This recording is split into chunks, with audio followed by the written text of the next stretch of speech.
Turongeye tuguhaye ikaze mu makuru yacu ya buri munsi mu Rwanda, iyo abantu benshi bavuze Vestina na Dorcas, abantu benshi bahita bumva itsinda ry'abahanzi babiri Vestina ndetse na Dorcas, bakoze umuziki w'ivugabutumwa ndetse n'indirimbo z'ivugabutumwa mu buryo bwa gospel.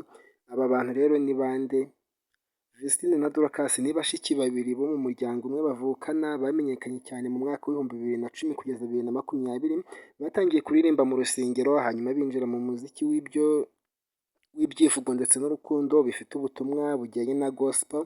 Indirimbo zabamenyekanishije harimo indirimbo zigiye zitandukanye, harimo indirimbo yitwa Imana iri kumwe natwe, ntibimworoheye, ndi umwana wawe ndetse n'izindi zigiye zitandukanye. Izi bazikoreraga mu rusengero aho basengeraga bataratangira gukora umuziki mu rwego mpuzamahanga. Kuki aba bana bakunzwe? Icya mbere bakundiwe amajwi yabo, bajya bahuza amajwi neza cyane kuko ari bashiki babiri bavukana, ukumva bifite injyana nziza. Ibi ari byo bimwe byatumye bamenyekana hirya no hino.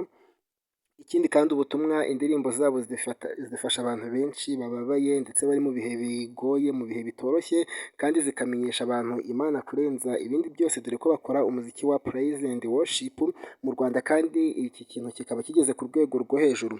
Iri tsinda rero Vestina na Dorcas, hari ikindi abantu bitwa Vestina na Dorcas mu mateka ya Bibiliya.